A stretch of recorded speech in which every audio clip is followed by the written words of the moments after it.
तो hello students, आज हम लेके आए हैं आपके लिए एक नया टॉपिक क्लास 10 चैप्टर लाइक से। ओके, तो हम टू टॉपिक्स जो है ऑलरेडी कवर कर चुके हैं, जो कि एक मिरर बेस्ड था और एक लेंस बेस्ड था।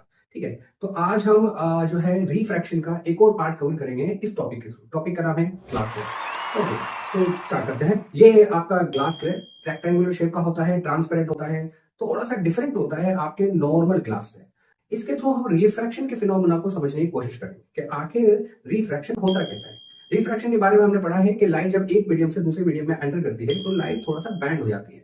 अब ये जो बैंड जो होती है लाइट, ये डिपेंड करता है रिफ्रैक्टिव इंडेक्स पे। मींस जिस मीडियम के अंदर वो एंटर करने वाली है और जिस मीडियम से वो एंटर करेगी, दोनों के रिफ्रैक्टिव इंडेक्स में डिफरेंस होना चाहिए। लाइट मानो एयर से लाइट एंटर करती है वाटर के अंदर, या वाटर से एयर के अंदर, एयर से एंटर करती है ग्लास स्लैब के अंदर, या ग्लास से एंटर करती है एयर के अंदर। ठीक है, या कोई भी दो डिफरेंट मीडियम जिनके रिफ्रैक्टिव इंडेक्स डिफरेंट हो, तब लाइट क्या होती है, बैंड हो जाती है। और इसका एक और चीज जो आपको माइंड में रखनी है कि लाइट को कभी भी अगर आपको ये समझना है कि लाइट बैंड कैसे होती है, तो इस बात का ध्यान रखना है कि लाइट जो है वो बिल्कुल स्ट्रेट जो है उसके ऊपर इंसिडेंट नहीं करनी, हमें उसको थोड़ा सा एंगल पे इंसिडेंट करनी है।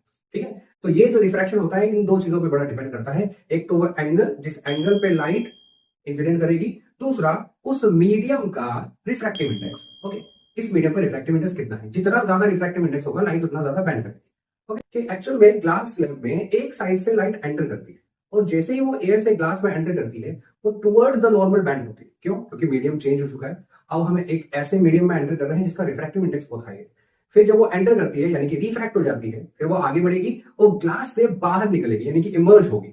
यानी कि जब बाहर निकलेगी तो फिर से बैंड होगी। क्यों? इस बार वो ग्लास से एयर में आ रही है, तो जब वो बैंड होती है तो इस बार वो away from the normal band होती है। तो फाइनली आपको जो रे बाहर निकलेगी यानी कि इमर्जेंट रे, और जो स्टार्टिंग में आई थी आपकी इंसिडेंट रे, अगर दोनों के पाथ को अगर हम ट्रेस करेंगे तो दोनों जो है वो पैरेलल रेज हो जाती है, यानी कि दोनों पैरेलल होती है। यानी कि ऐसा लगता है जैसे लाइट रे यानी कि इंसिडेंट रे लेटरली थोड़ी सी डिस्प्लेस हो गई। ठीक है, इसलिए इस चीज को यूज किया जाता है अच्छे से समझने के लिए। नेक्स्ट हम जो है वो यही करने वाले हैं, इसके थ्रू लेटरल डिस्प्लेसमेंट, रिफ्रैक्शन, दोनों ही पार्ट्स को कवर करेंगे। ओके, तो अब हम करते हैं ये एक्टिविटी। फिर ये एक्टिविटी हम करने के बाद एक बार स्टूडेंट से भी इनके साथ करवाएंगे, देखते हैं स्टूडेंट्स को कितना समझ में आता है और वो कैसे करते हैं। ओके, यहाँ पे मैंने एक ग्लास स्लैब जो है अरेंज किया है। ठीक है, इसके पीछे एक बैकग्राउंड है, डार्क बैकग्राउंड। और अब हम स्टार्ट करते हैं ग्लास स्लैब पर इंसिडेंट। ठीक,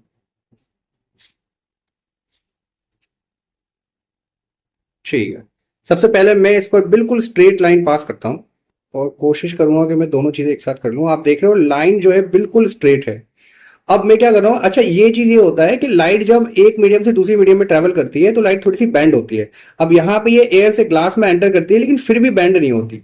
तो उसका रीजन ये होता है कि यहाँ पे अगर एंगल जो है नॉर्मल से जीरो बनता है, तो हमने आपको शायद क्लास में बता दिया होगा कि लाइट जो है वो बैंड नहीं होती, बिल्कुल सीधी इंसिडेंट करके बिल्कुल बिना रिफ्रैक्ट हुए पास हो जाती है। तो यहाँ कोई रिफ्रैक्शन आपको नहीं मिलेगा।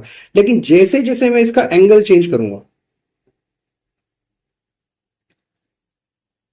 आपको दिख रहा है लाइट बैंड होती हुई आपको दिखेगी।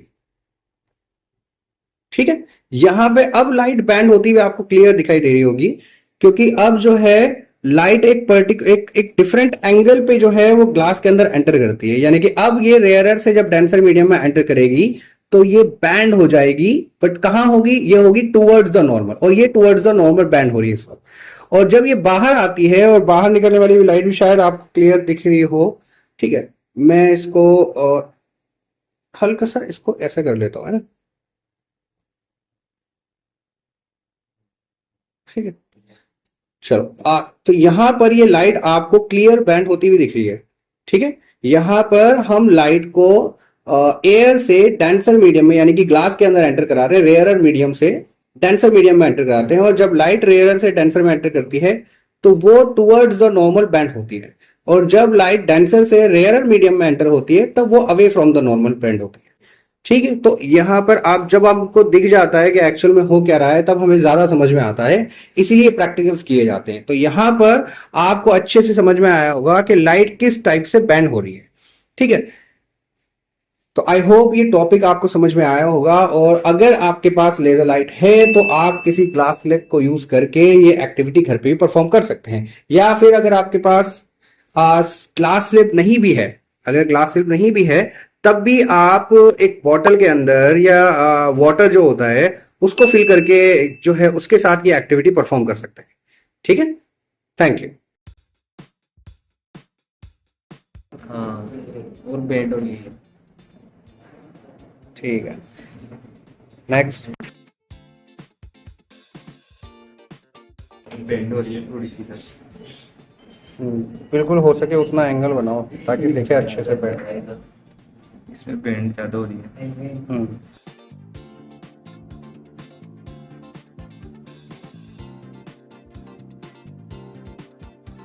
यहाँ से जाके ये थोड़ी सी रिफ्लेक्ट होती है,